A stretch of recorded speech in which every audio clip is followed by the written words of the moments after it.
Declaro abertos os trabalhos dessa sessão, em homenagem ao ministro José Carlos Moreira Alves.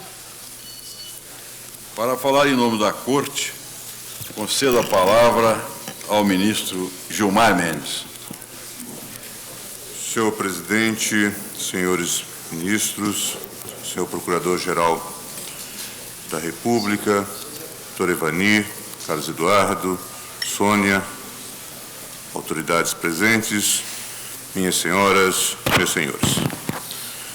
Aposentou-se depois de mais de 47 anos de carreira e 27 anos dos quais dedicados ao Supremo Tribunal Federal, ministro Moreira Alves, um dos mais notáveis juristas que o país já produziu em todos os tempos.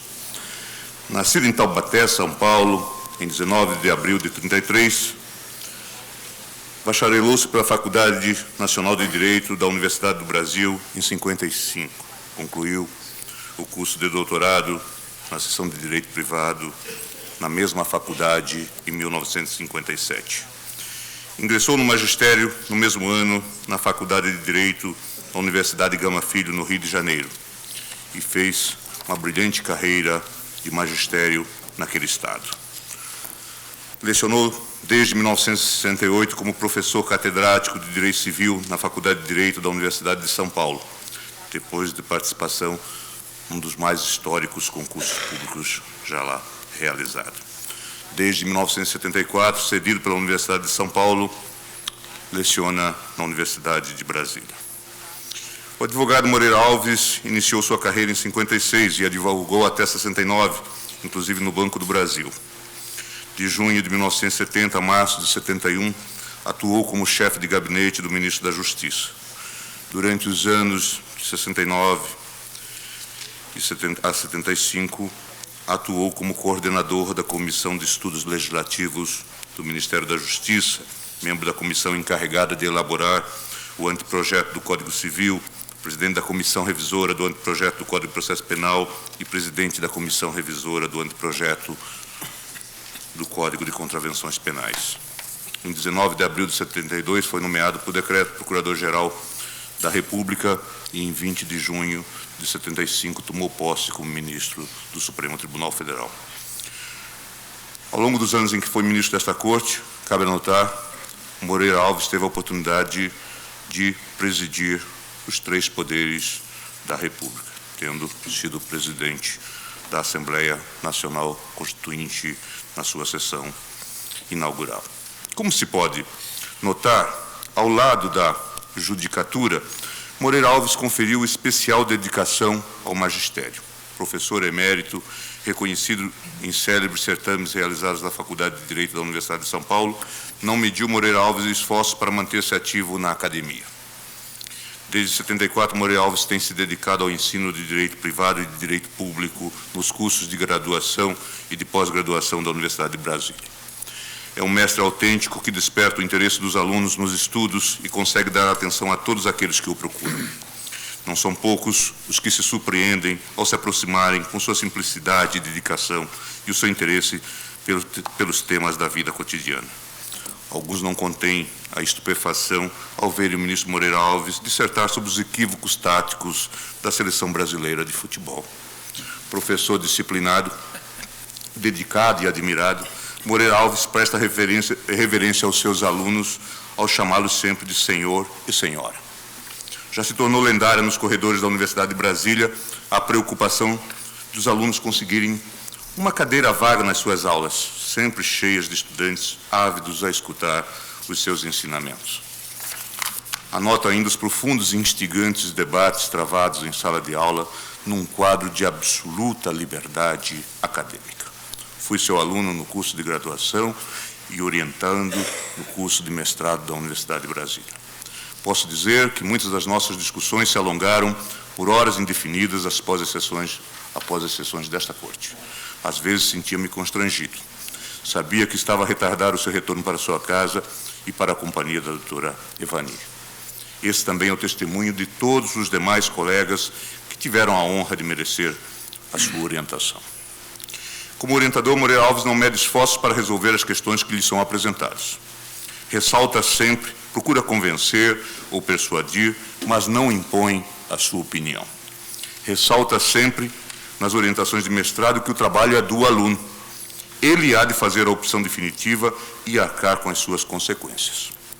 Mas, nas refregas que às vezes se armam no exame oral, Moreira Alves jamais abandona o candidato. Um antigo colega e amigo, falando-me da sua experiência na prova de mestrado na Universidade de Brasília, dizia-me há pouco: eu não me esqueci da agressividade com que fui tratado pelo professor X. Mas o que mais me gratificou foi a presença forte e solidária de Moreira Alves na defesa da dissertação. São mais de 45 anos dedicados ao magistério, exercidos em diversas instituições, como já mencionado. Além de ter contribuído na formação de inúmeros bacharéis e mestres em Direito pela Universidade de Brasília, Moreira Alves orientou diretamente pelo menos 17 dissertações de mestrado. Participou ativamente das bancas de conclusão de curso, conferindo prestígio inigualável a esses eventos com a sua autoridade acadêmica, com seu saber e o poder de sua dialética. Talvez o significado do seu afazer acadêmico possa ser medido também pela presença aqui nesta corte de 3 de seus ex-alunos, de Celso, de Joaquim e a minha própria presença. Expressiva tem sido a sua contribuição para a literatura jurídica. São 13 os livros publicados, além dos 19 capítulos de livros. Obras como A Retrovenda, A Posse e Direito Romano são referências constantes de consulta e citação dos aplicadores do direito aqui ou alhures. Não se ouvidem ainda os mais de 70 artigos publicados em revistas especializadas, inclusive em revistas internacionais, e os milhares de votos proferidos nesta casa. Como não poderia deixar de ser, Moreira Alves foi vítima de patrulha ideológica, que muitas vezes marca as relações nos ambientes acadêmicos. Consta que, certa feita, surpreendeu na Faculdade de Direito de São Paulo um grupo de professores que, em animada conversa, fazia restrições ao seu perfil supostamente conservador ou de direita. Com a fina ironia de que seu espírito adotado, Moreira Alves teria feito a seguinte observação: São Paulo é interessante. Os bancários são de direita, os banqueiros de esquerda. A frase diz muito sobre a pantomima em que às vezes se transforma a nossa vida acadêmica. Não são poucos os professores que participam dessa grande encenação. Assumem posições públicas que nada têm a ver com a prática. São os casos notórios de esquizofrenia intelectual que nós tão bem conhecemos. Também notável é a contribuição de Moreira Alves na elaboração de atos legislativos. Teve participação destacada na elaboração de diversas leis, como a dos direitos autorais, a Lei de Alienação Fiduciária em Garantia. Não se compara, porém, nada se compara, porém, ao seu trabalho na elaboração do novo Código Civil. É de sua autoria a parte geral, o projeto da parte geral deste Código. No âmbito do Ministério Público, Moreira Alves foi Procurador-Geral da República no período de 72 a 75. Tempos difíceis aqueles. Relatos de antigos colegas dão conta de que Moreira Alves teve de enfrentar os chamados vetos do SNI nos concursos públicos. Moreira Alves jamais se deixou contaminar por essas insinuações do poder. Alguns dos atingidos por aqueles vetos iniciais foram designados para atuar, inclusive, perante esta Corte. Esse tipo de visão republicana não permitiria também que a Procuradoria-Geral da República fosse utilizada para a perseguição aos inimigos do regime. Moreira Alves tinha noção da gravidade histórica de tal prática em pleno regime autoritário e, por isso, recusou-se a colocar a Procuradoria da República a serviço da política do regime ou da política partidária. Sabia ele que o envolvimento do Ministério Público nas causas partidárias era um dos maiores desserviços que se poderia prestar à República e à própria instituição. Não sei quantos dos seus sucessores aproveitaram esses ensinamentos. É algo notável de se constatar, especialmente hoje, quando muitos procuradores atuam notoriamente como longa-manos de agremiações partidárias, numa lógica que nada tem a ver com princípios democráticos e republicanos. É, sem dúvida, uma grande lição para os tempos atuais. É impossível desenvolver qualquer estudo sobre o papel do Supremo Tribunal Federal nesses últimos 30 anos sem se referir à contribuição original e à liderança intelectual de Moreira Alves. O controle de constitucionalidade no Brasil, que passa a ser a atividade central desta Corte, especialmente a partir da Constituição de 88, experimentou uma verdadeira transformação, graças também às sofisticadas construções por ele formuladas. Moreira Alves percebeu como ninguém que o Supremo Tribunal Federal tinha um papel importante na mediação e na decisão dos graves conflitos sociais e políticos desenvolvidos sob o novo sistema. Cabia-lhe, pois, um papel político eminente de moderação e de preservação da normalidade institucional. Daí as cautelas que recomendava na aplicação do próprio sistema de controle de constitucionalidade. Todos aqueles que já se debruçaram sobre o tema hão de ter percebido que muitas das decisões importantes para a consolidação do nosso modelo de controle de constitucionalidade foram inspiradas nas posições por ele defendidas. Já na representação 1016, julgada em 20 de setembro de 79, o eminente ministro logrou explicitar as linhas fundamentais do controle abstrato de normas no direito brasileiro. Nesse e em outros precedentes, sob a liderança de Moreira Alves, começou-se a precisar a característica marcadamente objetiva do processo de controle abstrato de normas entre nós. Também foi decisiva a participação do ministro Moreira Alves nos debates que resultaram na consolidação do caráter erga omnes das decisões proferidas pela Corte em controle abstrato de normas, com a consequente dispensa da comunicação ao Senado. No que toca às técnicas de decisão, a contribuição não é menos notável. A participação de Moreira Alves foi marcante, por exemplo, quando o Tribunal admitiu, em 1994, que a lei que concedia o prazo em dobro para a Defensoria Pública era de ser considerada constitucional enquanto esses órgãos não estivessem devidamente habilitados ou estruturados. Em tal precedente, que também foi decisiva a participação do relator, ministro Sidney Sanches, e do eminente ministro Sepúlveda Pertence, apontou Moreira Alves a existência de uma justificativa de natureza temporária para o tratamento desigual em favor da Defensoria Pública e considerou aplicável ao caso a construção da Corte Constitucional Alemã, no sentido de se considerar que uma lei, em virtude das circunstâncias de fato, pode vir a ser inconstitucional, não sendo, porém, enquanto essas circunstâncias de fato não se apresentarem com a intensidade necessária para que se tornem inconstitucionais. Fica evidente, em tal caso, um passo significativo do Tribunal rumo à flexibilização das técnicas de decisão no juízo de controle de constitucionalidade, introduzindo, ao lado da declaração de inconstitucionalidade, o reconhecimento de um Estado imperfeito, insuficiente para justificar a declaração de ilegitimidade da lei. A lei seria ainda constitucional. Relevante também a participação de Moreira Alves nos debates acerca do controle direto de constitucionalidade da lei estadual ou municipal. Assim, na reclamação 383, sob a sua relatoria, em que se suscitou questão relativa à competência do Tribunal Estadual para conhecer da ação direta de inconstitucionalidade formulada contra a lei municipal em face de parâmetro constitucional estadual, que, na sua essência, reproduzia a disposição constitucional federal, o Supremo restabeleceu a melhor doutrina, a meu ver, fixando-se a autonomia dos parâmetros de controle de constitucionalidade estadual e federal. Nesse mesmo precedente, resolveu-se o debate quanto ao cabimento do recurso extraordinário na hipótese de o Tribunal de Justiça, em ação direta de inconstitucionalidade, adotar a interpretação de norma estadual de reprodução obrigatória que, por qualquer razão, se revele incompatível com a Constituição Federal. Nas discussões acerca do controle de constitucionalidade de normas constitucionais derivadas, também é original e significativa a contribuição de Moreira Alves. Assim, já a partir do julgamento do mandado de segurança 20.257, reafirmou esta Corte, pela voz do eminente ministro, a admissibilidade do controle de constitucionalidade de emenda constitucional.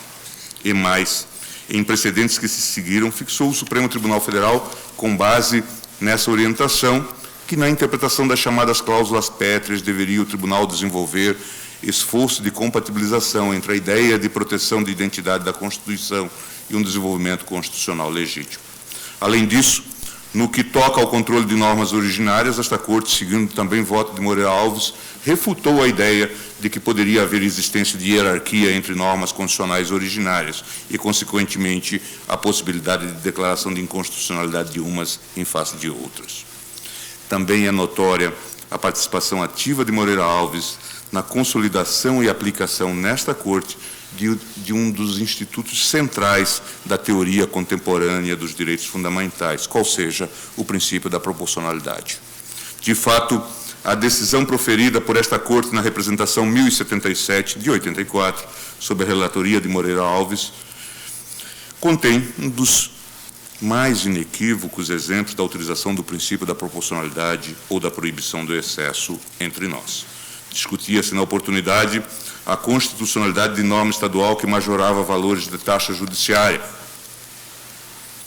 a Lei 383 do Estado do Rio de Janeiro, que elevava significativamente esses valores. Posteriormente, em 1994, em debate relativo à disciplina legal que acabava por restringir a atividade dos pequenos partidos políticos, também foi decisiva a participação de Moreira Alves. Naquele caso, menos do que na ideia de uma liberdade de organização partidária ilimitada e ilimitável, o fundamento central da tese da inconstitucionalidade parecia residir exatamente na falta de razoabilidade do critério fixado pelo legislador para restringir a atividade dos pequenos partidos. A decisão de 1994 consolidou o desenvolvimento do princípio da proporcionalidade ou da razoabilidade como postulado constitucional autônomo, com sedes matéria na disposição constitucional que disciplina o devido processo legal. Firmou-se ali, de maneira inequívoca, a possibilidade de se declarar a inconstitucionalidade da lei em caso de sua dispensabilidade, inadequação ou de ausência de razoabilidade em sentido estrito. Ainda no contexto dos direitos fundamentais, há uma outra contribuição de relevo. A aplicação da lei no tempo e o princípio do direito adquirido, por exemplo, um dos temas mais controvertidos do direito odierno, que assume delicadeza ímpar entre nós, tendo em vista a disposição constante da própria Constituição. Mereceu exemplar a contribuição de Moreira Alves, seja na fixação de parâmetros seguros para a sua aplicação constitucional, seja na própria construção dogmática. São de sua relatoria, sem dúvida, os mais expressivos acórdãos sobre o tema, bem como a fixação da doutrina segura no campo do direito constitucional. Em síntese, o Brasil deve ao ministro Moreira Alves grande parte da construção dogmática sobre o controle de constitucionalidade e sobre os direitos fundamentais, elementos essenciais da aplicação da própria ideia do Estado de Direito. Tal como já notara em outra oportunidade, não deixa de ser perturbador para muitos o fato de que o desenvolvimento e significativas conquistas relacionadas com a jurisdição constitucional e os direitos fundamentais, isto é, com o Estado de Direito democrático no Brasil, estejam indelevelmente associados a um nome que a imprensa cotidiana costuma classificar como prócer maior das ideias conservadoras no Supremo Tribunal Federal. Talvez seja mais uma dessas esquisitices brasileiras, já escrevi em algum momento, que paradoxalmente permita que significativos avanços e progressos advenham de inspiração pretensamente conservadora. É possível que, às vezes, os paradigmas tomados não sejam adequados. Essas classificações propostas pela imprensa têm as marcas, às vezes, do simplismo ou da simplificação. Faz-se, às vezes, uma distinção entre conservadores e progressistas, sem que se esclareça bem o que significa uma ou outra posição. Na tentativa de maior precisão, esclarece-se que os conservadores mostram simpáticos às políticas governamentais. É fácil ver que tal conceito assenta-se numa base teórica quase que primária, suscetível de distorções e manipulações grosseiras e facilmente identificáveis. Ao assentar o referencial em medidas de governo, ao lado de empobrecer terrivelmente a atividade desenvolvida pelo Tribunal na complexa tessitura sociopolítica em que está envolvido, adota-se uma premissa que é falsa em toda a extensão, isto é, a de que as políticas de governo são necessárias e inevitavelmente conservadoras ou atrasadas, ou de que os governos, todos eles, seriam a personificação do atraso e as oposições à concretização do progresso. Ao invés de tentar proceder à análise a partir de dados concretos que transcendem de muito a própria discussão sobre a legitimidade ou não de políticas governamentais, opta-se pela simplificação grotesca. Se o paradigma é distorcido, não se deve surpreender que o resultado da análise também o seja. Assim, Dependendo do momento político em que se vive, serão considerados conservadores aqueles que aceitam como legítimas fórmulas anticorporativas, destruidoras da concentração de renda, e serão considerados progressistas aqueles outros dispostos a chancelar fórmulas que favorecem interesses corporativos, debilitam a capacidade do controle do Estado ou favorecem a elevação dos custos de intervenções estatais. O exemplo histórico mais evidente do equívoco dessa análise manifestou-se quando da implementação do New Deal nos Estados Unidos. A maioria da corte que impedia a mudança de rumos na economia estava em clara oposição à nova orientação propugnada pelo governo Roosevelt e poderia, se exitosa, levar o país ao pleno colapso econômico. Não é de estranhar que espíritos oportunistas aproveitem-se da falha implícita no critério para adotarem posições calculadamente adequadas. Assumem-se como intimoratos defensores de causas supostamente de interesse público, quando, em verdade, estão a serviço, muitas vezes, de teses nitidamente corporativas. Defendem interesses privados explícitos sob a veste da defesa intransigente do interesse público. Dão ensejo a graves lesões aos cofres públicos em nome de uma suposta defesa dos interesses da sociedade. Não é preciso dizer que a ironia do critério estabelecido é responsável, em parte, pela corrupção no mercado de ideias. As pessoas apresentam não os seus pensamentos, mas as ideias que essas imaginam adequadas para obter a justa classificação. Também aqui se vê como, às vezes, é fácil ludibriar a opinião pública com posturas mistificadoras. Como se sabe que a ação e o seu resultado no contexto não serão analisados, opta-se pela pura encenação. Representa-se no cenário jurídico-político como numa peça teatral. Vê-se, pois, que esse arquétipo simplista é a porta de passagem não apenas para a falsificação da realidade, mas também para a prática do mais nítido estelionato intelectual. Moreira Alves sempre teve consciência da precariedade desses modelos. Tinha a dimensão histórica do seu afazer. Por isso, jamais prestou atenção a esses rótulos ou tipificações. Seguiu sempre as suas convicções. Sabia ele também que essas classificações não eram relevantes para aferir a complexidade da tarefa do tribunal. E assim fez história. Para sua legião de alunos, Moreira Alves é muito mais do que o professor, o intelectual invulgar ou o magistrado criativo e corajoso. Na verdade, para todos nós, acredito, Moreira Alves é um símbolo de seriedade e competência acadêmica e de extremada honestidade intelectual. É também a personificação mais vívida da crença na força inabalável do direito. Por fim, neste momento de homenagens, aflora a minha emoção de ter convivido com Moreira Alves, ainda que por um período relativamente curto, como par neste Supremo Tribunal Federal. Coincidência do destino. Aluno e professor tomamos posse no mesmo dia. E é um profundo admirador do homem, do mestre e do ministro Moreira Alves que, em nome do tribunal, eu registro, doutora Evani, Carlos Eduardo e Sônia, o meu muito obrigado.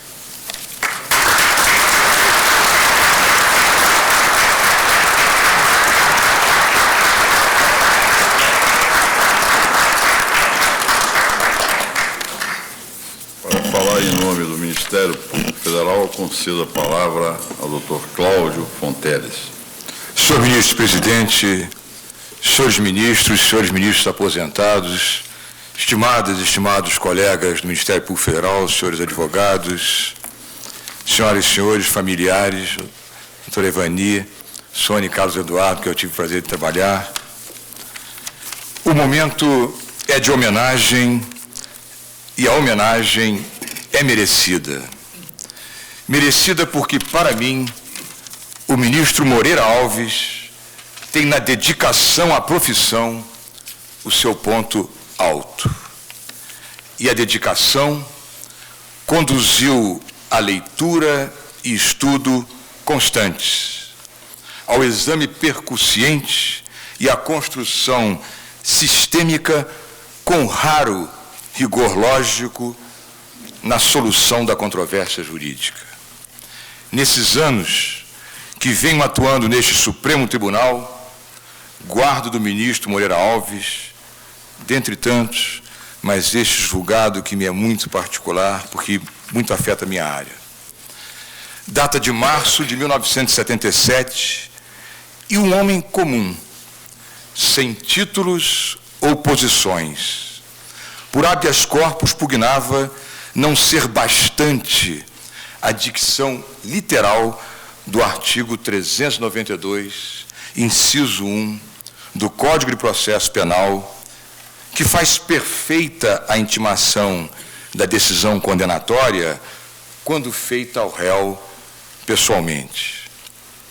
Concedeu-lhe o pleito o eminente ministro Moreira Alves e disse: a meu ver, para que fique devidamente garantido o direito de defesa assegurado constitucionalmente ao réu, não basta que ele tenha sido pessoalmente intimado do teor da sentença, seja ela final ou apenas de pronúncia, mas é necessário que se lhe deem meios efetivos para que tempestivamente manifeste se deseja ou não recorrer da decisão que lhe foi desfavorável, isso porque não é presumir-se que o réu haja de ter conhecimento de direito.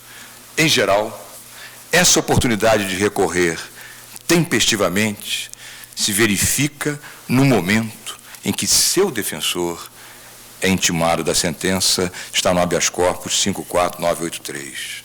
A partir de então, consolidou-se a jurisprudência desta Corte no tema.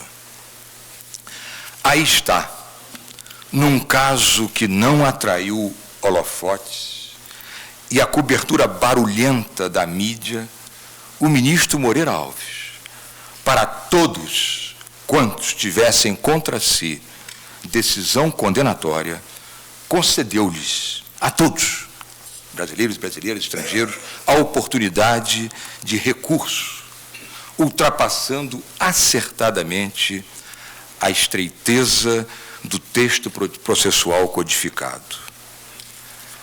Mas nós, pessoas contingentes, temos no tempo a marca da nossa transitoriedade.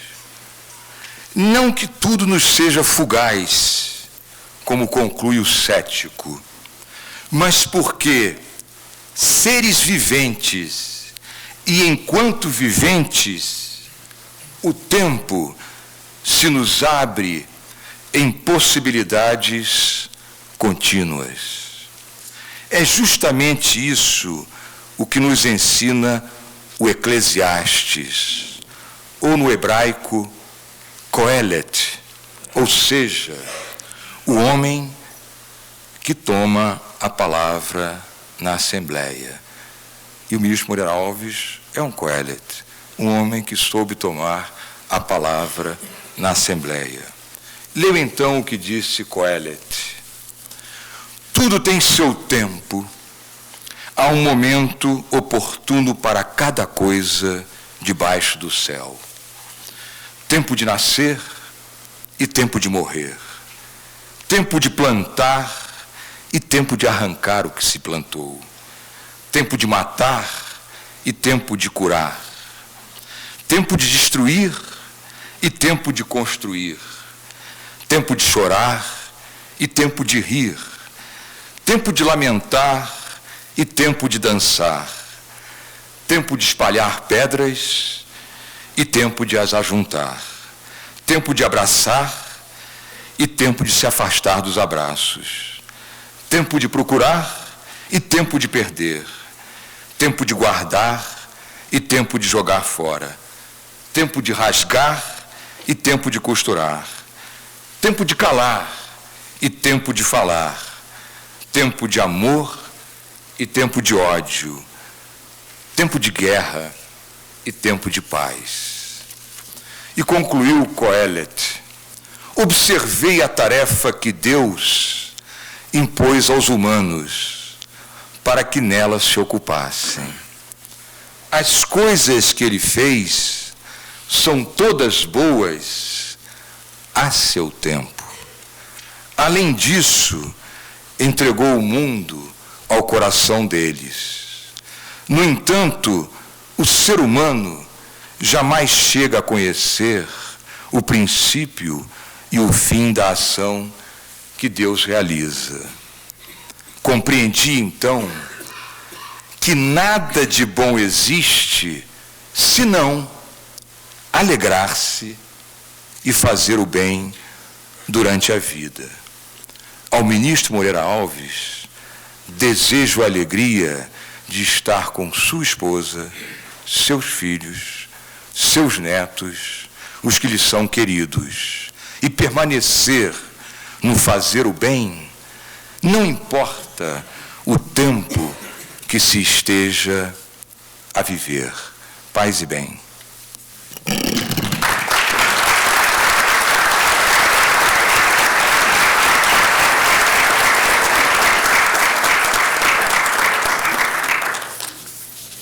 Falará em nome do Conselho Federal da Ordem dos Advogados do Brasil o excelentíssimo senhor doutor Felicíssimo José de Sena.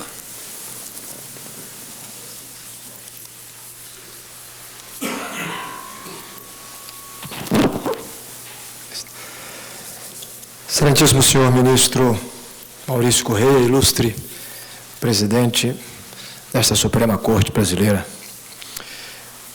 excelentíssima senhora Evani Alves, esposa do ilustre ministro homenageado deste evento, excelentíssimos senhores demais ministros, componentes desta Suprema Corte, excelentíssimos senhores familiares do ministro Moreira Alves, homenageado deste evento, excelentíssimo senhor ministro Gilmar Mendes, representante desta colenda corte, nesta homenagem justíssima ao ministro Moreira Alves. Excelentíssimo senhor Procurador-Geral da República, Dr. Cláudio Fonteles, representou digna e honradamente a instituição neste evento e em sua vida profissional. Excelentíssimo senhor ministro Álvaro Augusto Ribeiro Costa, advogado-geral da União. Senhores deputados, senadores presentes, ministro José Coelho Ferreira, representando o Superior Tribunal Militar neste evento. Excelentíssimo senhor doutor Sérgio Servo, representante do Ministério da Justiça neste evento, ministro Márcio Tomás Bastos. Excelentíssimos senhores membros de cortes superiores e dos tribunais de contas, particularmente do TCU. Excelentíssimo senhor doutor Amaury José de Aquino Carvalho, presidente do Instituto dos Advogados do Distrito Federal. Senhores demais magistrados, membros dos Ministérios Públicos da União, dos Estados, do Distrito Federal. Professores Inocêncio Mártires Coelho, Geraldo Brindeiro, ex-procuradores gerais da República.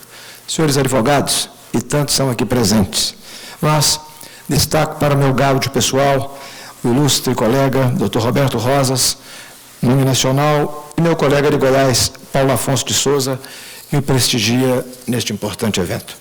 Senhores alunos das universidades, em que o ministro Moreira Alves sempre ministrou sabedoria, informação, dignidade e cultura. Funcionários desta Suprema Corte, demais familiares do ministro homenageado, meus familiares, senhores e senhoras.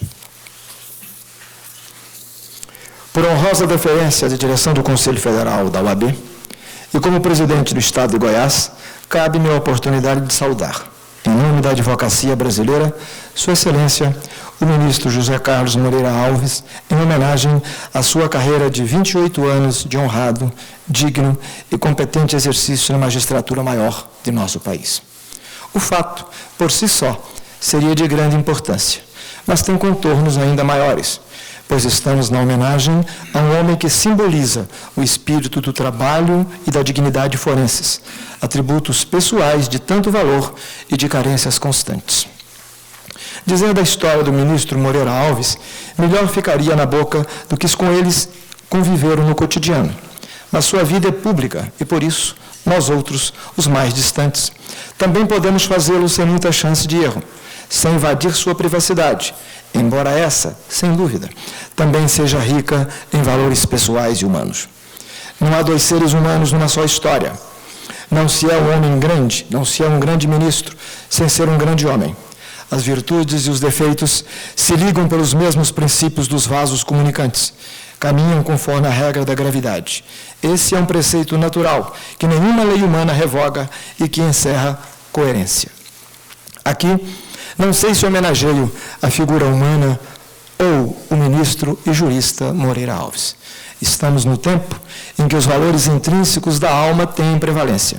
Constatamos que é só bom acadêmico, bom estagiário, bom advogado, bom procurador, bom juiz, aquele que, antes de tudo, incorpora virtudes que só os homens de boa índole e digna formação desenvolvem.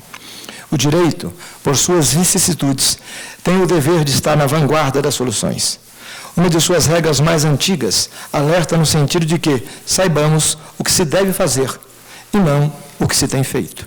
Sendo progressivo, a quase perfeição e a verdade buscadas pelo direito estão sempre no futuro. É preciso caminhar nesse rumo. Direito tem a obrigação de dar resposta a todas as mudanças, seja elas na engenharia genética, na biodiversidade, na ocupação do espaço sideral, na comunicação eletrônica e nas controvérsias mal resolvidas de muros de vizinhança. Ele é a ciência do tudo. O direito deve buscar respostas para o homem sem casa, sem terra, sem trabalho, sem esperança. Deve provocar a solução para tantos males, conter explicação para tantas dúvidas, esperanças e projetos, até mesmo para utopias e sonhos. O direito é uma ciência e só pode ser tratado como tal. É a ciência da vida, da tolerância, da visão de um mundo melhor, com aceitação, sem prepotência. O ministro Moreira Alves se dá a esse digno ofício em toda a sua vida profissional. Para essa conclusão, não precisa ser assíduo nos salões deste Supremo. Basta ler o que o seu nosso homenageado escreveu nos tantos e tão coerentes votos que proferiu e na sua grande produção científica, onde demonstrou a coragem cívica dos que decidem e a consciência do saber sempre em maturação. Em sua trajetória, o ministro Moreira Alves não conheceu somente a magistratura. Viveu as diversas vidas do direito, atravessou outras realidades. Esteve na advocacia, foi chefe do Ministério Público Federal e atuou no Ministério da Justiça. Ofereceu colaboração produtiva nas nossas codificações legais mais importantes e pratica o magistério jurídico há 46 anos. Os tribunais, na grande maioria das vezes, impulsionados por propostas indóceis de advogados ousados, estruturam a regência do futuro. Isto só ocorre pela inteligência dos que estão abertos a ouvir. O ministro Moreira Alves soube fazê-lo com sabedoria e discernimento. O Brasil caminha para se firmar como nação madura, responsável até por cidadãos de outros povos, de outros credos, exatamente nesta época em que o individualismo não faz moda e não tem rima. Nesse ponto, muitos estão a pensar que falo sem nexo, em arritmia com o evento em que nos encontramos e talvez perdido pelo significado da hora. Respondo, entretanto, que na homenagem a um grande cidadão é indispensável falar em cidadania. Em ocasiões como esta, não se pode esquecer o exemplo da vida cidadã, pois os dados cronológicos servem apenas de referência temporal. Os melhores modelos devem ser seguidos, estão no concerto de todo. Concerto com C, dos que regem a própria vida e conseguem dar ritmo à vida alheia, fazendo não só pela autoridade dos cargos, mas, e principalmente, pela autoridade dos exemplos e das ações. Alguns indicativos, atos e fatos, estão ao alcance de todos. O tempo em que se consome a vida é irrelevante ao caráter. Cada um de nós faz o seu. Todos somos modelo. Todos temos opção pelo manequim que quisermos usar. Melhor, sem dúvida, é conseguir que após o fechar da cortina da exibição ainda ecoem palmas. O ministro Moreira Alves está ouvindo a ovação do seu passado, embora o futuro ainda possa lhe cobrar a manutenção da habitual grandeza. Antes de, corporativamente, lembrar o ilustre homenageado como advogado, posso e devo dizer que Sua Excelência honrou o compromisso da transcendência que a Justiça deve assumir perante seus jurisdicionados.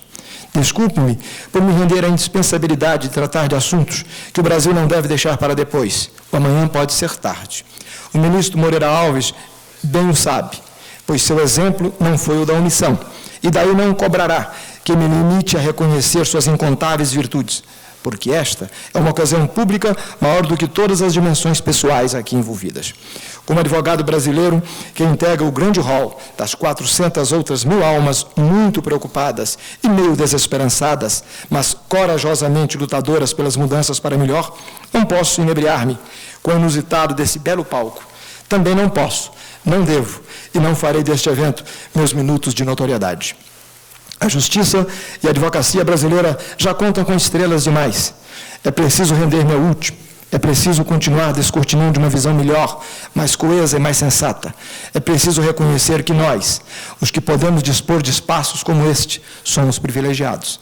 Temos o que pedir, agradecer e fazer, porque sabemos que a vida não se resolve em contemplações.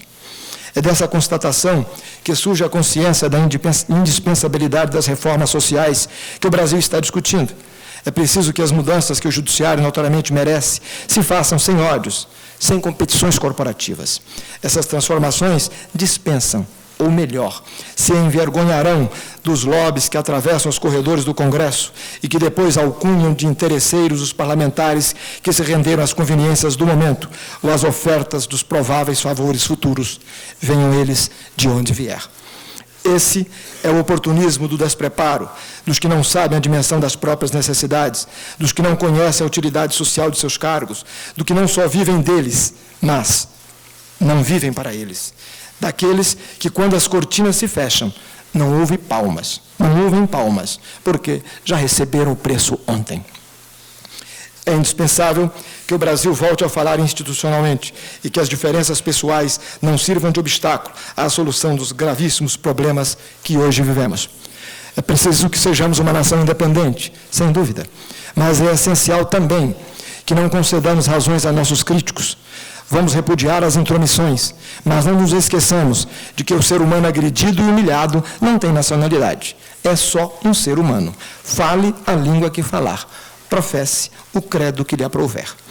Como advogado que convive com uma realidade judiciária notoriamente menor do que as carências de nosso povo e mais cara do que a nossa realidade socioeconômica suporta, não posso deixar de tratar de assuntos sérios, fazendo, todavia, com a cautela dos que querem ser firmes, sem deselegância. Esse entendimento leva-nos à conclusão de que a ofensa e a represália desproporcionais têm a mesma dimensão. São filhas de um só sentimento, do ódio e da ignorância, notoriamente burros. É necessário que a reforma do judiciário brasileiro se esqueça de nossas questiúnculas domésticas. É imprescindível que descubramos o Brasil que está na fila da justiça dos carentes, dos miseráveis, que precisam implorar para ter acesso a um judiciário caro, convertido em fonte de renda e não em dever do Estado, particular e contraditoriamente nas comunidades mais pobres, pois quanto mais o povo estiver diante da justiça, maior a preservação dos resíduos da estrutura do corroído poder da opressão. É bom que tenhamos consciência de que as vistosas estatísticas dos juizados especiais não podem representar uma justiça meramente formal, onde só uma das partes tem direito à defesa, como na maioria das vezes ocorre, em que a outra se resolve como Deus é servido, a menos que admitamos uma justiça unilateral quanto ao direito de uma defesa técnico-científica sem empirismo. Por sua vez, é necessário ver que as cortes de conciliação, na estrutura que atualmente tem, significam uma desobrigação do poder público quanto à oferta de justiça, privatizando-a. O Estado, entendido este como uma nação juridicamente organizada para o bem comum, tem o dever de equilibrar as disputas sociais, oportunizando aos hipossuficientes o direito de uma defesa decente, equiparada na sua qualidade científica. Não vale a simulação. De há muito, um corporativismo inexplicável vem brincando com as garantias do artigo 133 da Constituição Federal, entendendo-as como privilégio dos advogados e não como direito do povo brasileiro. Está se restaurando agora, na nossa advocacia, a época do raizista. Está se dando, no pior sentido da doação, uma justiça de segunda, a quem não pode comprar passagem de primeira. O Brasil está ficando um país judicialmente menos feliz, sob uma retórica estatística da igualdade formal. Em tese, todos podem ter acesso à justiça, mas os que nos damos ao direito e ao dever de pensar, sabemos que isso é falso. Uma justiça justa é a solução para todos estes males. O ministro Moreira Alves serviu a esse padrão de justiça justa e soube fazê-lo. E, por essa razão, construiu uma história de respeito. Parabéns à Sua Excelência e a todos os que lhe são caros. Muito obrigado.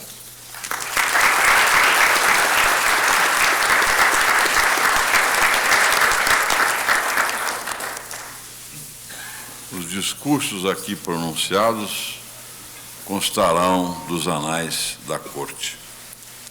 Registro e agradeço as presenças da Excelentíssima Senhora doutora Evani Albuquerque Maú Alves, esposa do ministro Moreira Alves, acompanhada de seus filhos, desembargador federal Carlos Eduardo Maú Moreira Alves, Sônia Regina Maú Moreira Alves Muri, e de sua neta Mariana Moreira Alves Muri. Os excelentíssimos senhores ministros do Supremo Tribunal Federal, presentes e de ontem, de ontem e de hoje, excelentíssimas senhoras esposas e familiares de ministros do Supremo Tribunal Federal que prestigiam esta solenidade, excelentíssimos senhores doutor Cláudio Fonteles, Procurador-Geral da República, doutor Felicíssimo José de Sena, representante do presidente do Conselho Federal da Ordem dos Advogados do Brasil, ministro Álvaro Augusto Ribeiro Costa, advogado-geral da União, senhores deputados e senadores, ministro José Coelho Ferreira, representando o Superior Tribunal Militar, doutor Sérgio Cérvulo da Cunha, representante do ministro da Justiça, membros de cortes superiores do Tribunal de Contas da União, desembargador federal Carlos Matias, representando o Tribunal Regional Federal da Primeira Região, demais membros dos tribunais presentes, doutora Mauri José de Aquino Carvalho, presidente do Instituto dos Advogados do Distrito Federal, senhores magistrados, membros do Ministério Público da União e dos Estados e Distrito Federal, professores Inocêncio Martins Coelho e Geraldo Brindeiro, ex-procuradores gerais da República, senhores advogados, senhores alunos da Universidade Paulista de Campinas e de São José do Rio Preto, senhores servidores desta e de outras cortes, demais familiares e convidados. Anoto também que o excelentíssimo senhor ministro Oscar Dias Correia enviou mensagem dirigida à Corte, judicou aqui ao lado do eminente ministro Moreira Alves, nos seguintes termos: transmita à Augusta Corte e ao eminente homenageado a expressão de meu mais alto apreço por suas inigualáveis virtudes de jurista, juiz, homem público e cidadão que honra o país. Interrompo a sessão para o recebimento dos cumprimentos aos familiares do excelentíssimo senhor ministro José Carlos Moreira Alves, solicitando aos presentes que permaneçam em seus lugares até que a Corte se dirija ao local dos cumprimentos. Muito obrigado.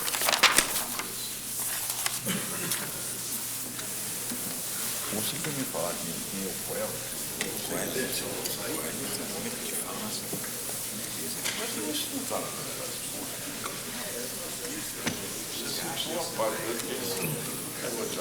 Um abraço.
Pedro, eles entregaram alguma cópia do discurso do advogado ali? Entregou cópia do discurso?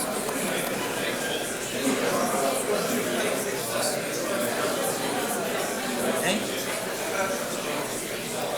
Eu vou perguntar para ele. Vê se ele tem alguma cópia para fazer.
Regulado os seguintes processos: ações diretas com constitucionalidades, agravo regimental em inquérito, agravo regimental em sentença estrangeira, inquéritos e reclamações. Não havendo objeção, está aprovada a ata.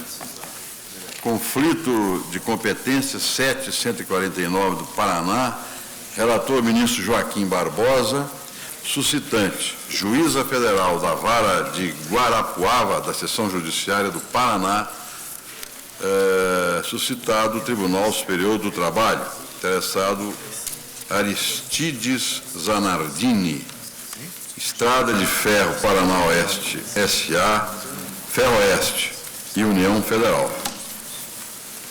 Senhor presidente, adoto como relatório o parecer da Procuradoria-Geral da República de folhas 86, 90.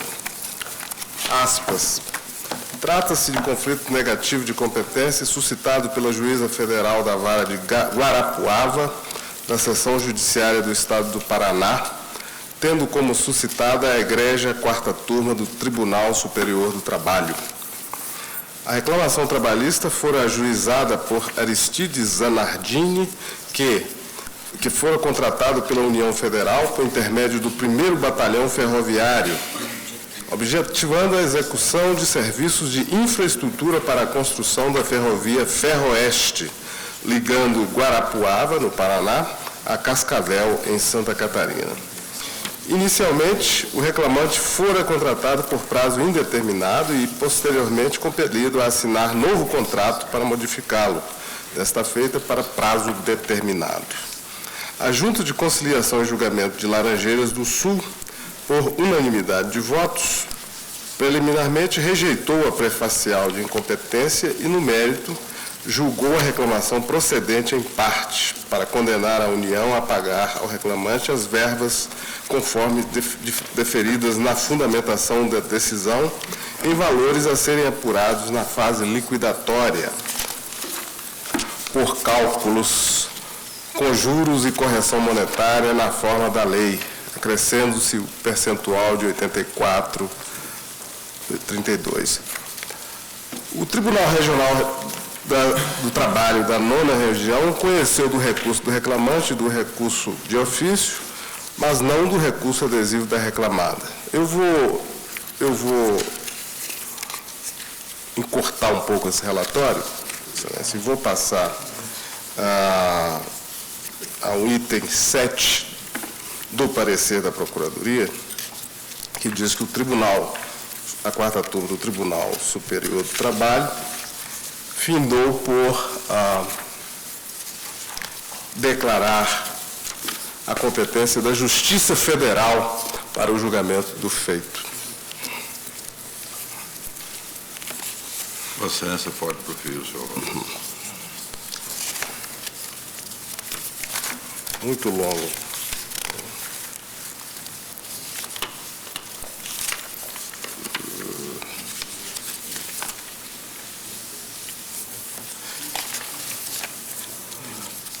Eu prossigo no parecer da Procuradoria.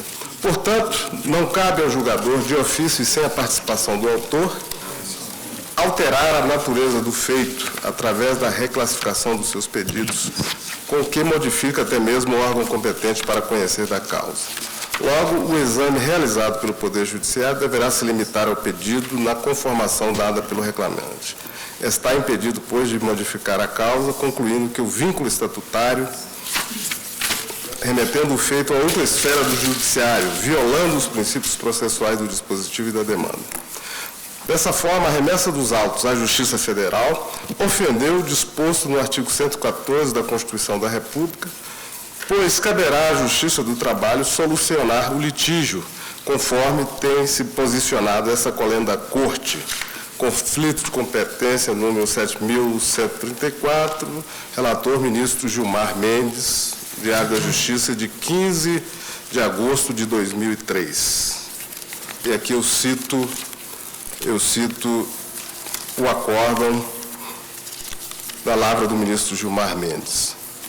Nos termos do artigo 168 do Regimento Interno do Supremo Tribunal Federal, apresenta o feito para julgamento. A Vossa Excelência não tinha terminado o relatório. Não tinha. Estava muito longo a citação do parecer. Vossa Excelência pode proferir o seu voto. Vou passar logo. Claro. No presente conflito de competência, trata-se de reclamação trabalhista proposta contra a União Federal e a Estrada de Ferro Paraná-Oeste, Ferro-Oeste, para pleitear direitos expressamente fundados na legislação trabalhista, tais como salário convencional, horas extras e aviso prévio, relativos a perdas decorrentes da alteração do contrato de trabalho originalmente firmado para contrato de trabalho por tempo determinado.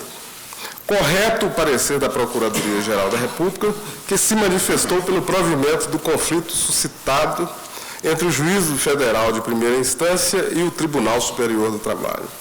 Este tribunal, em diversas oportunidades, reafirmou o entendimento de que é competente a Justiça do Trabalho para julgar causas fundadas em alegações de desrespeito à legislação trabalhista, por entender que interpretação diversa não daria, em tese, correta aplicação ao artigo 114 da Constituição. Cito como exemplos mais recentes dessa jurisprudência as decisões no conflito de competência número 7.042, no conflito de competência número 7.134, relator ministro Gilmar Mendes, julgado no Pleno em 12/6 deste ano, nos quais foram examinadas hipóteses análogas à presente, em que o Juízo Federal de Primeira Instância suscitou o conflito negativo em relação ao Tribunal Superior do Trabalho. Com essas considerações e fazendo referência à reiterada jurisprudência dessa Corte, conheço do conflito e o julgo procedente para determinar a remessa dos autos ao Superior do Trabalho. Todos de acordo ou há alguma divergência? Ministro Brito, quer falar? Ministro relator. O conflito negativo de competência ocorreu não entre tribunais, não é? Não entre tribunais, mas a jurisprudência dessa Corte... Entre os juízes. Vinculados a tribunais diversos. Vinculados diretamente a tribunais. Na verdade, entre o TST, Tribunal Superior, e uma magistrado federal. Isso. O Tribunal Supremo entende pela sua jurisprudência que a competência originária é dessa Corte para dirimir o conflito de competência. Não é? Muito bem, acompanho o voto de Sua Excelência, o eminente relator. O Tribunal, por decisão unânime, julgou procedente o conflito e reconheceu a competência da Justiça do Trabalho para julgar o feito, e ordenou a remessa dos autos ao Tribunal Superior do Trabalho para que prossiga no julgamento da causa. Reclamação 1185, de que sou relator, governador do Estado do Pará, reclamado presidente do Tribunal Regional do Trabalho da 8ª Região. É aquela questão relativa ao sequestro de importâncias do Estado em face da não inclusão no orçamento do Estado, crédito do interessado. Então, é a matéria já decidida aqui. Eu acho que posso proclamar o resultado ressalvando a posição do ministro Bispo. O tribunal, por maioria, julgou procedente, o tribunal, por maioria, conheceu da ação e, apreciando o mérito, julgou-a procedente, vencido o ministro Carlos Brito.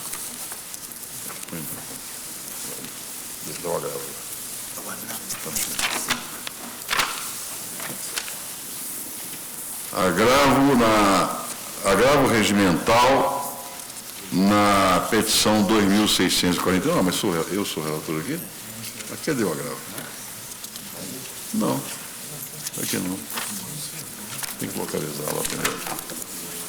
Agravo regimental no mandado de segurança 24.652 do Distrito Federal. Relator, o ministro Carlos Brito. Agravante, Lourenço Rabelo. Agravado, relator do mandado de segurança 9.183 do Superior Tribunal de Justiça.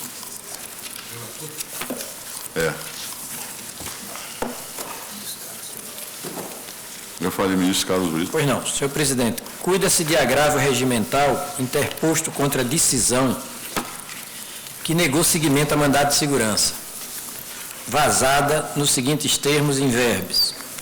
Aspas. Trata-se de mandado de segurança impetrado contra ato do ministro do Superior Tribunal de Justiça, por meio do qual o postulante requer a anulação dos atos praticados pela autoridade apontada como coatora, bem como da portaria que retirou o suplicante dos quadros da Polícia Rodoviária Federal. À luz dos dispositivos constitucionais versantes sobre a competência originária do Supremo Tribunal Federal, verifica-se que a autoridade aqui apontada como coatora não é nenhuma daquelas enumeradas no artigo 102, inciso 1º, a linha D, da Carta Republicana de 1988. Nessa linha de raciocínio, cumpre reconhecer a total incompetência desta colenda Corte para processar e julgar o mandamos, razão pela qual, com fundamento no artigo 21, inciso 17, parágrafo 1º do regimento interno desta Casa, nego o segmento à ação. Ainda não é. Prossigo na relatoria. Não, ainda não. Mas agora pode ser. Deixa o ministro Brito agir. O agravante pondera que o Superior Tribunal de Justiça está sob a jurisdição do Supremo Tribunal Federal. E, em razão disso, é deste último a competência para processar e julgar a ação mandamental proposta contra ato de ministro daquele sodalício. Aduz ainda que a violação ao direito constitucional ao trabalho, entre aspas, e também por isso esta colenda Corte é mais indicada para apreciar questões dessa natureza.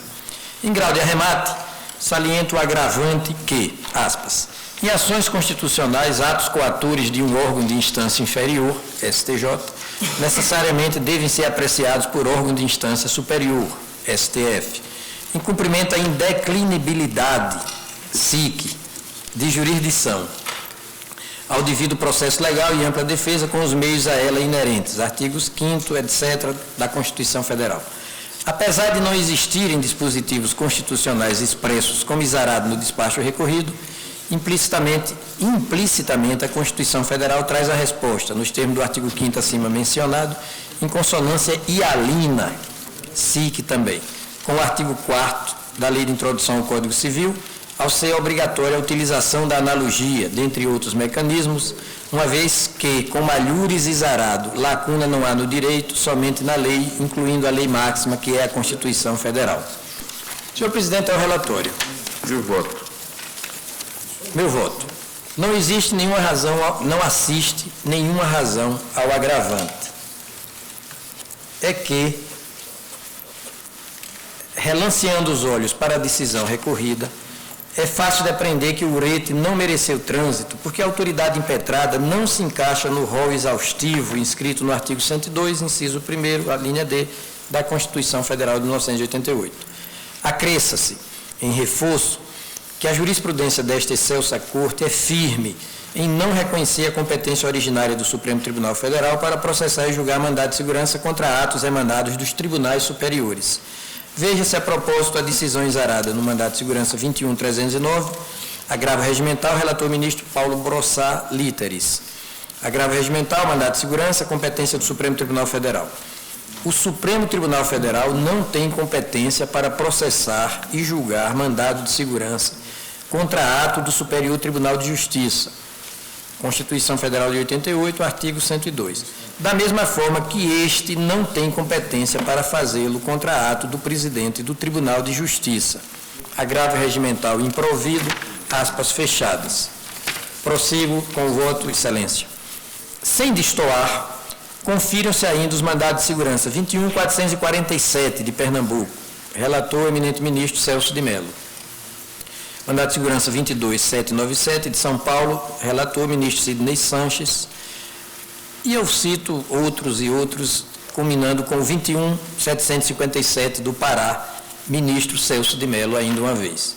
Enfim, senhor presidente, com estes fundamentos, o meu voto nega provimento ao agravo e mantém intacta a decisão recorrida. Todos de acordo. O Tribunal, por decisão unânime, negou o provimento ao agravo. Tenho mais uma reclamação aqui, 1821, reclamante governador do Estado do Paraná, reclamado, presidente do Tribunal Regional do Trabalho da 9ª Região. Interessado, Elma Neri de Lima Romano e outros. É a mesma situação aqui, é vencimento do prazo para o pagamento de precatórios não pagos, não incluídos no orçamento. E eu proclamo o resultado aqui é parcial. Né? Ante a circunstância, conheço parcial. Bom, vou proclamar o resultado, porque tem um voto contra preliminar de conhecimento. O tribunal, por maioria, conheceu da ação vencido o ministro Carlos Brito. E, no mérito, julgou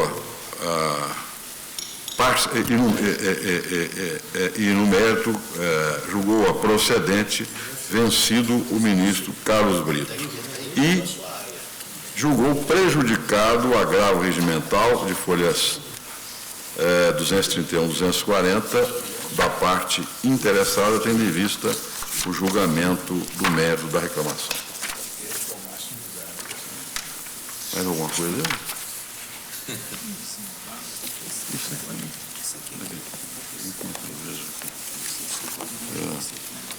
Embargo declaratório no recurso extraordinário 258.980 do ministro Carlos Brito. Embargante município de São Paulo, embargado Cleusa Promete e outros. Isso aqui é matéria constitucional? Tem matéria constitucional? Deixa eu ver aqui, senhor presidente. Não, é simples aqui. Hein? Do pleno, hein? Deixa eu ver aqui. É reajuste de vencimentos do município de São Paulo. Foi julgado pelo pleno? Um momentinho, presidente. Isso, deixa eu ver. Deixa eu ver o que é isso.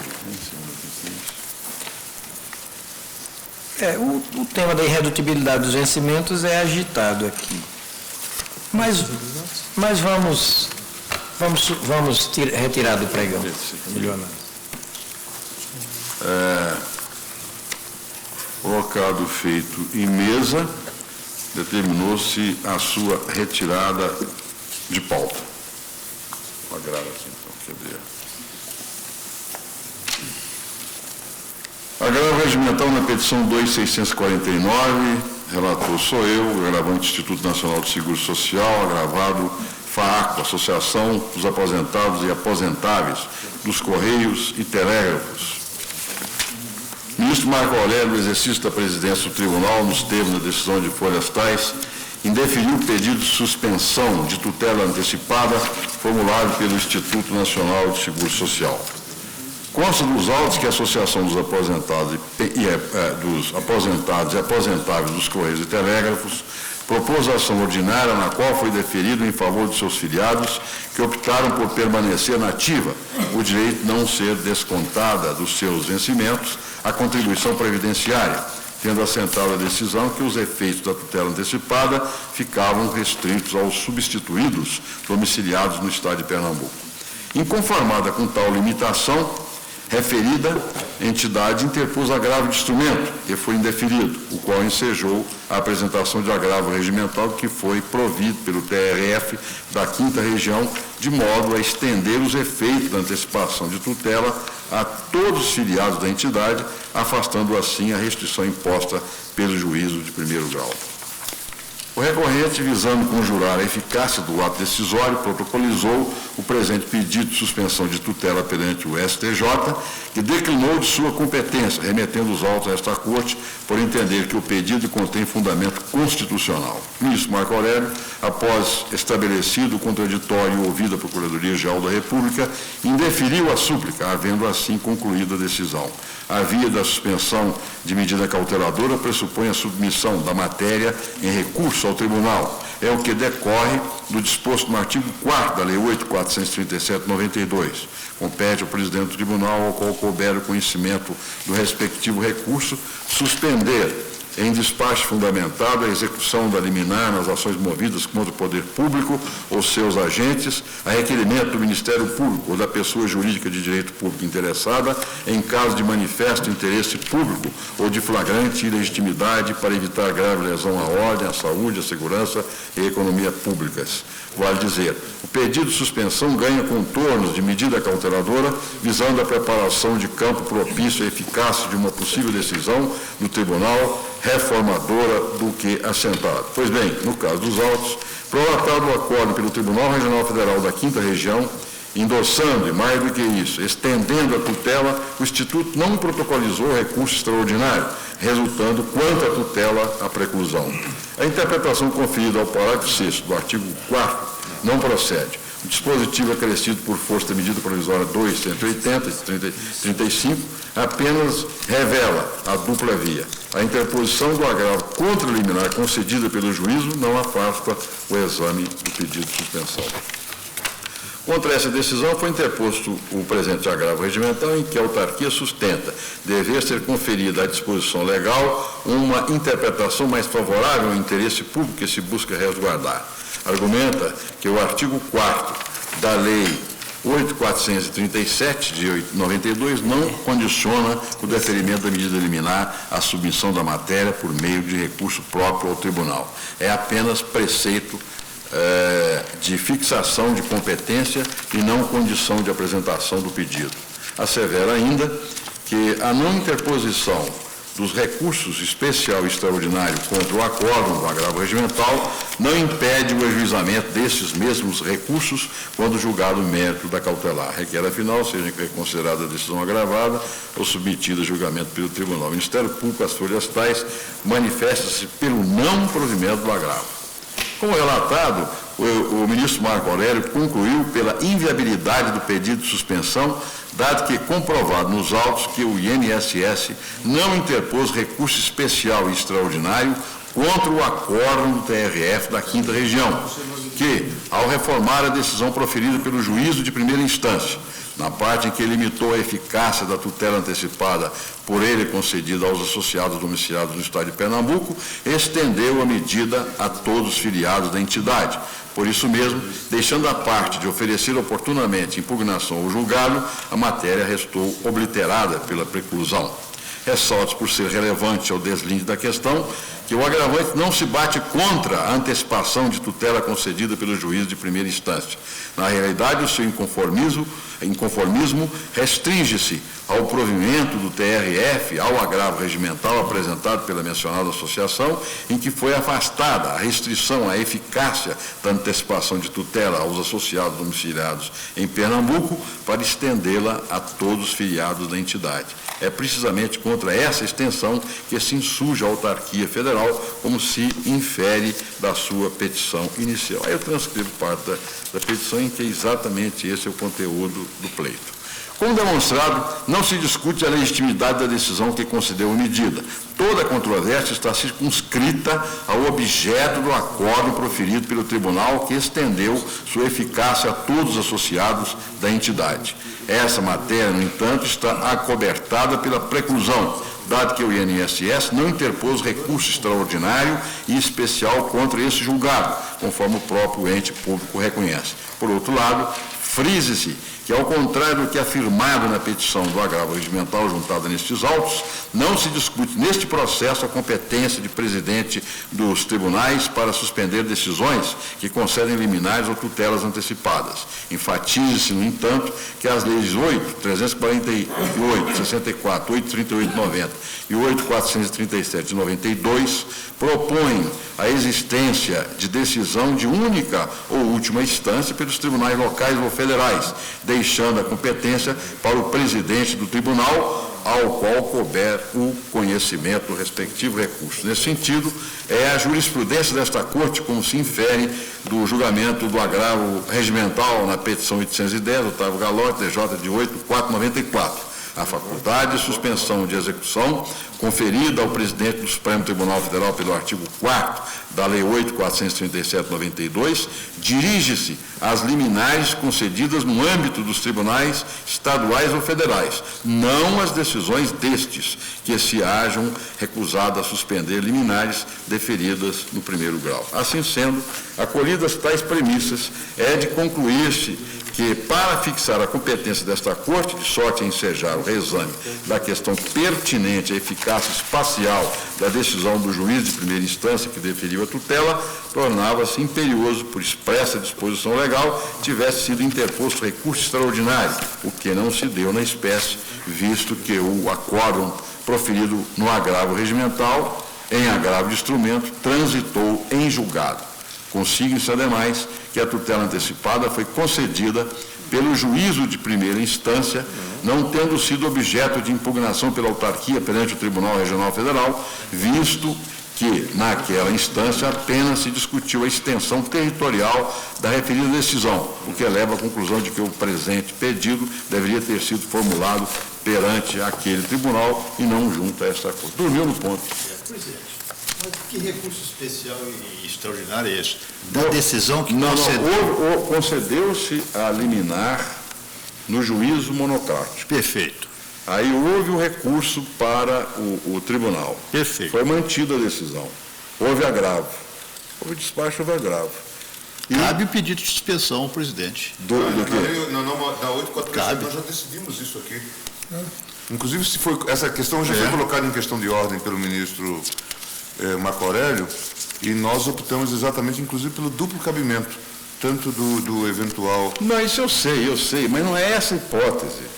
Mas é essa a hipótese. É esta. Essa hipótese, porque com a alteração da 8.437... Esse recurso especial, inclusive, e esse recurso extraordinário, ficariam retidos. não teria nenhum sentido. Não teria andamento. A 8.437 na sistemática, na verdade, criou a possibilidade de se fazer a suspensão desde que houvesse o agravo. Só silêncio eventualmente. Eu vou indicar, eu vou sugerir. Eu tenho alguns pedidos. Eu estava sutilendo. Houve um incidente específico. Não, eu me lembro. Eu me lembro da questão, mas quando eu examinei o processo, me pareceu que não era o caso de aplicar mas nós isso. Por isso eu discutimos concordei isso, com o ministro Marco Aurélio. Mas eu vou reexaminar a questão, portanto, eu suspendo o pregão. Ele declara cancelado. O cancelo o pregão, melhor dizendo. Cancelado. Eu vou reexaminar, deixa eu ver. Acho que ainda tem mais um. Que tem. Encerrei aqui meu expediente. Aqui tem outra reclamação, deixa eu ver essa aqui.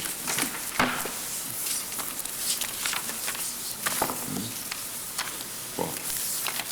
Expediente informático. Expediente informático. Essa do Piauí.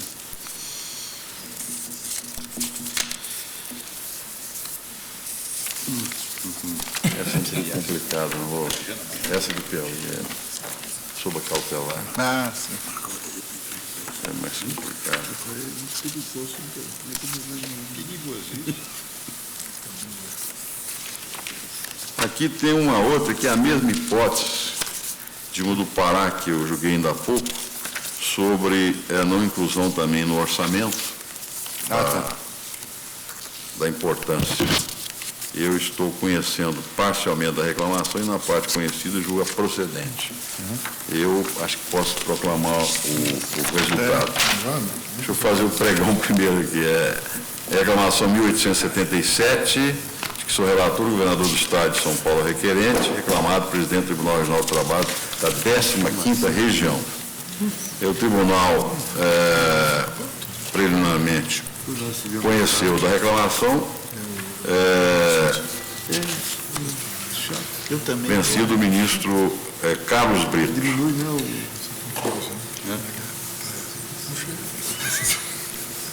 E, no mérito, julgou procedente, vencido também o ministro Carlos Brito. E eu estou julgando prejudicado o agravo que havia sido interposto pela parte interessada, que julgado o mérito não há maior onde ser. É conhecimento parcial. Hoje o presidente está me lembrando das gravações. Falou que eu não vou julgar, não. Tem mais alguma coisa? O presidente também está me lembrando das gravações. Não havendo mais matéria que possa ser julgada sem o quórum completo, todos que têm são matérias constitucionais, eu declaro encerrado.